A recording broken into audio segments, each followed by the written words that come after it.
वालेकुम स्टूडेंट्स। जैसा कि हमने पिछले लेक्चर्स में यूनिट नंबर 1 यूनिट नंबर 2 की कंप्लीट रीडिंग कर चुके हैं, उसकी book work, short question, long question और एमसीक्यू सब कुछ लर्न कर चुके हैं। तो आज हम आपके प्रैक्टिकल के बारे में डिस्कस करेंगे। अस्सलाम वालेकुम स्टूडेंट्स। सबसे पहले हमारा जो प्रैक्टिकल है वो ये है कि आपने विंडो को स्टार्ट कैसे करना है। सबसे पहले जो सीपीयू के ऊपर आपके पास एक पावर बटन होता है, उसको प्रेस करते हैं और उसके बाद आपको मॉनिटर स्क्रीन के ऊपर एक पावर बटन नज़र आ रहा होगा। विंडो अपनी फाइल्स को खुद ब खुद लोड करना स्टार्ट कर देगी। अभी फ़िलहाल हमारे पास सिस्टम ऑन है, तो हम इसको लास्ट वाले लेक्चर ये परफॉर्म करेंगे कि विंडो को बंद करके दोबारा ऑन करके दिखाएंगे, इसका प्रोसीजर दिखाएंगे। अभी फ़िलहाल हम ये देखते हैं कि हार्डवेयर और सॉफ्टवेयर में डिफरेंस क्या है। तो उसके लिए हम आपको कुछ हार्डवेयर की और कुछ सॉफ्टवेयर की पिक्चर दिखाते हैं। तो कुछ हार्डवेयर की पिक्चर देख लें। ऐसी चीज़ को कहते हैं जिसको आप इजीली टच भी कर सकते हो और उसको देख भी सकते हो। जैसे ये जितने भी आपको पार्ट्स नज़र आ रहे हैं कंप्यूटर के, ये सारे हार्डवेयर हैं। जैसे कि माउस की बात कर लें, कीबोर्ड की बात कर लें, सीपीयू की बात कर लें, हार्ड डिस्क की बात कर लें, रैम, रोम, मदरबोर्ड, ये सारी चीज़ें जो आपको दिखाई दे रही हैं, जिनको आप फिज़िकली टच भी कर सकते हो, ये सारी किस कैटेगरी में आती हैं कि हार्डवेयर की कैटेगरी में आती हैं। उसके अलावा वो तमाम चीज़ें जो आपको स्क्रीन के ऊपर नज़र आ रही हैं, ये सारी कोई ना कोई सॉफ्टवेयर है या कोई ना कोई एप्लीकेशन है। तो इनको आप सिर्फ इनके ऊपर काम कर सकते हैं और या इनको देख सकते हैं। आप इनको फिज़िकली टच नहीं कर सकते। ऐसी तमाम चीज़ें जिनको आप फिज़िकली टच नहीं कर सकते, सिर्फ आप उनके ऊपर काम कर सकते हो और देख सकते हो, वो सारी सॉफ्टवेयर की कैटेगरी में आती हैं। जैसे कि MS वर्ड की बात कर लें, एक्सेल की बात कर रहे हैं, ये जितने भी आपको स्क्रीन के ऊपर सॉफ्टवेयर जितने भी प्रोग्राम नज़र आ रहे हैं, सारे क्या हैं, सॉफ्टवेयर्स हैं। उसके बाद नेक्स्ट हमारे पास है, हमने स्टोरेज डिवाइसेस को रिकॉग्नाइज़ करना है। मैं आपको कुछ पिक्चर्स दिखाती हूँ स्टोरेज डिवाइसेस की और उनकी पहचान करवाती हूँ। सबसे पहले स्टोरेज डिवाइसेस में हम देखते हैं हार्ड डिस्क क्या होती है। हार्ड डिस्क की पिक्चर को आपको रिकॉग्नाइज़ करना पड़ेगा। अगर टीचर आपको ये पिक्चर दिखा देती हैं, आपने अक्सर देखा होगा कि इस तरह की आपने हार्ड ड्राइव देखी होगी। तो ये जो होती है, ये आपको एक एयर टाइट केस में सील नज़र आती है। लेकिन अगर इसको इंटरनली इसके पार्ट्स को देखा जाए तो ये अंदर से इसका इंटरफेस कुछ इस तरह से होता है। ठीक है, ये इसको एयर टाइट केस में इसलिए बंद किया जाता है ताकि ये डस्ट से फ्री रहे, इसमें डस्ट पार्टिकल्स ना जाएं और ये इसका डाटा करप्ट ना हो, ये डाटा ख़राब ना हो। इसी वजह से इसको एक एयर टाइट केस में बंद कर दिया जाता है।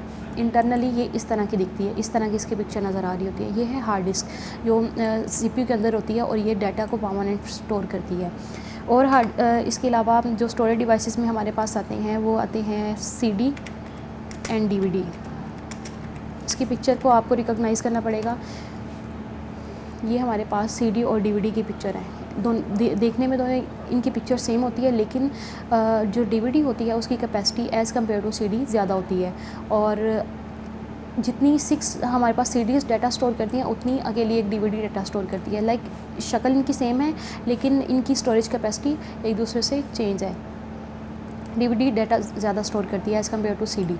उसके बाद हमारे पास आता है स्टोरेज डिवाइसेस में एक डिवाइस आता है हमारे पास USB की का जो इंटरफेस होता है वो कुछ इस तरह से होता है। इस तरह से दिखती है USB और ये डाटा स्टोर करने के काम आती है। लाइक जितने GB की होगी उसके अकॉर्डिंग ये अपने अंदर डाटा होल्ड करवा सकती है। ये सारी USB की पिक्चर्स हैं। ठीक है, ये भी आप लोगों का भी इंटरेक्शन इससे रहा होगा। उसके बाद हमारे पास आती है रैम एंड रोम। रैम की पिक्चर आपको मैं दिखाती हूँ। ये एक लॉन्ग स्ट्रिप होती है ग्रीन कलर की, ये सर्किटरी होती है जो डाटा को स्टोर कर रही होती है और ये डाटा को परमानेंटली स्टोर नहीं करती। और इसकी फुल फॉर्म होती है हमारे पास रैंडम एक्सेस मेमोरी। अब इसके अलावा आपको मैं रोम की पिक्चर दिखाती हूँ। आपने सिर्फ इन पिक्चर्स को रिकॉग्नाइज़ करना है। रोम की पिक्चर वो भी सर्किटरी होती है, लेकिन उसमें पिन्स होती हैं। जैसे कि ये आपको सिल्वर कलर की पिन्स नज़र आ रही हैं इसकी, ये रोम की पिक्चर है। ये डाटा को परमानेंटली स्टोर करती है। ये देखें, ये पिक्चर इसकी दिखाई हुई है यहाँ पे। या फिर ये पिक्चर देख लें, ये इसकी पहचान और उसकी पहचान ये होगी।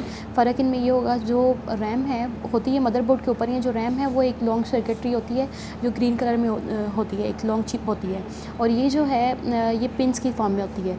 जो आपको इसकी साइड्स पे पिन नज़र आ रही हैं, ये इसकी पहचान है कि ये रोम है। ठीक है, ये भी डाटा को परमानेंटली स्टोर करती है। अब हमने स्टोरेज डिवाइसेस में रैम, रोम और hard disk, USB, CD, DVD, इन सबको हमने रिकॉग्नाइज़ कर लिया है। अब उसके बाद हमारे पास एक प्रैक्टिकल है। सॉफ्टवेयर और हार्डवेयर को भी हमने डिफरेंशिएट कर लिया और सिस्टम को ऑन कैसे करते हैं ये भी हमने देखना है। अब एक और प्रैक्टिकल है हमारे पास कि आपने कंप्यूटर की एसेसरीज़ को कैसे खोलना है। कंप्यूटर के एसेसरीज़ को खोलने के लिए सबसे पहले एसेसरी, जैसे हमने लेक्चर में डिस्कस किया था कि एसेंशियल पार्ट्स नहीं होते, लेकिन एडिशनल फीचर्स ऐड करवाने के लिए सिस्टम के साथ अटैच किए जाते हैं। जैसे कि यहाँ से अगर आपने एसेसरीज़ निकालनी है तो आप स्टार्ट बटन पे जाओगे। स्टार्ट बटन पे जाने के बाद आपने ऑल प्रोग्राम के ऊपर लेफ़्ट क्लिक करना है। लेफ़्ट क्लिक करने के बाद यहाँ से आपने ये एसेसरीज़ का बटन आपको नज़र आ रहा होगा, इसको क्लिक किया और ये जितने भी आपको यहाँ पे ये जितने भी आपको चीज़ें नज़र आ रही हैं, ये सब कंप्यूटर की एसेसरीज़ में शामिल हैं। ठीक है, दोबारा से बताती हूँ। स्टार्ट बटन पे गए, स्टार्ट बटन पे जाके आपने ऑल प्रोग्राम में जाना है, ऑल प्रोग्राम को क्लिक करना है और यहाँ से आपने एसेसरीज़ के बटन को फाइंड आउट करना है। ये आपको एसेसरीज़ का बटन मिल गया, इसको क्लिक किया तो ये जितनी भी आपके पास आ रही हैं, ये जितने भी प्रोग्राम्स आ रहे हैं आपके पास, ये सारे क्या हैं, ये सारे उसमें आपके कंप्यूटर एसेसरीज़ में आते हैं। ये भी आपका एक प्रैक्टिकल था। अब हम कुछ जो कंप्यूटर के टाइप्स हमने यूनिट नंबर 1 में डिस्कस की थी उनके बारे में देख लेते हैं। सुपर कंप्यूटर और मिनी कंप्यूटर। सबसे पहले हम देखते हैं माइक्रो कंप्यूटर। वैसे तो माइक्रो कंप्यूटर की कैटेगरी को आप जानते हैं, इसमें टैबलेट, पीसी, डेस्कटॉप सिस्टम, ये सब चीज़ें आती हैं। स्मार्टफोन्स भी इसी में आते हैं, लेकिन इसकी पिक्चर यहाँ से देखते हैं। ये सारी किसकी टाइप्स हैं, माइक्रो कंप्यूटर की टाइप्स हैं, जिसमें देख लें स्मार्टफ़ोन है, टैबलेट, पीसी है, मिनी लैपटॉप है। ये सारी किस कैटेगरी में आ रही हैं, ये माइक्रो कंप्यूटर की कैटेगरी में आ रही हैं। अब हम देखते हैं यहाँ से मिनी कंप्यूटर के बारे में। ये है मिनी कंप्यूटर। इसका और उसका फ़र्क ये था कि मिनी कंप्यूटर क्या करते हैं, यहाँ से देखते हैं।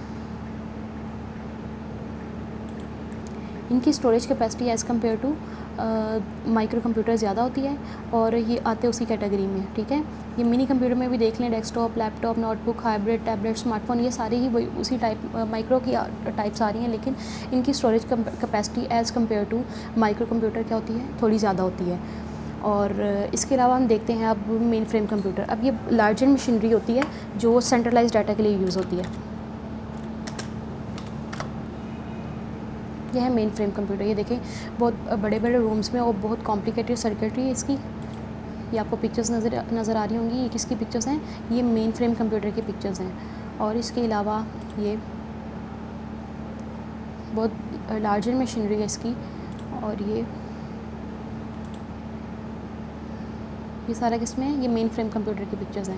ये सिर्फ आपको रिकॉग्नाइज़ करना है। अगर टीचर आपके सामने ये वाले इस तरह की पिक्चर्स खोलें और आपसे कहें कि ये लाइक स्टोरेज डिवाइसेस की कोई पिक्चर खोल के आपसे पूछ लें, तो आपको उसका नाम या पहचान पता होनी चाहिए, या फिर आपको कंप्यूटर की किसी टाइप का अगर पूछ लें तो आपको उसका नाम और टाइप पता होनी चाहिए। अब हम देखते हैं सुपर कंप्यूटर के बारे में। सुपर कंप्यूटर जैसे कि न्यूक्लियर रिसर्च या रॉकेट वगैरह के लिए और सैटेलाइट के लिए की मॉनिटरिंग के लिए यूज़ होता है। तो ये भी बहुत बड़े बड़े ऑफिस और लार्जर मशीनरी है।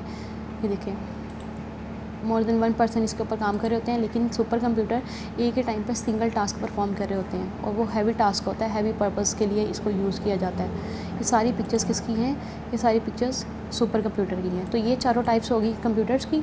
हमने कंप्यूटर की टाइप्स के बारे में डिस्कस कर लिया, हमने हार्डवेयर और सॉफ्टवेयर के बारे में डिस्कस कर लिया, हमने कंप्यूटर की एसेसरीज़ के बारे में भी डिस्कस कर लिया, और इसके अलावा हमने कंप्यूटर को स्टार्ट करने का तरीका भी देखना है। और एक कंप्यूटर एसेसरीज़ को हम एक दफ़ा दोबारा से देखते हैं। स्टार्ट बटन को क्लिक करेंगे, ऑल प्रोग्राम पे जाएंगे, ऑल प्रोग्राम पे जाने के बाद एसेसरीज़ को क्लिक करेंगे तो ये जितने भी हमारे पास सॉफ्टवेयर आ रहे हैं, ये जितने भी हमारे पास प्रोग्राम आ रहे हैं, ये सारे क्या हैं, ये सारी कंप्यूटर की एसेसरीज़ हैं। अब हम देखते हैं कंप्यूटर को स्टार्ट कैसे करते हैं। यहाँ से अगर सिस्टम को बंद कर दिया जाए, कंप्यूटर को पहले शट डाउन करके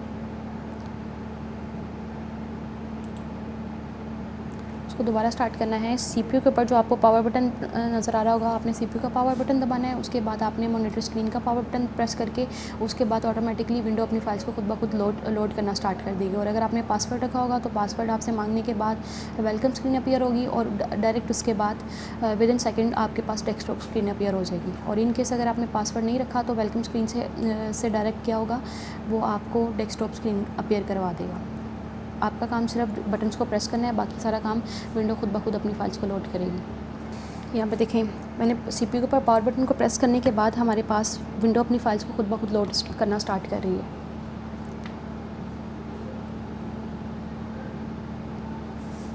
ये फाइल्स लोड हो रही हैं, ऑपरेटिंग सिस्टम अपने आप को रेडी कर रहा है। और यहाँ पे पासवर्ड एंटर करने के बाद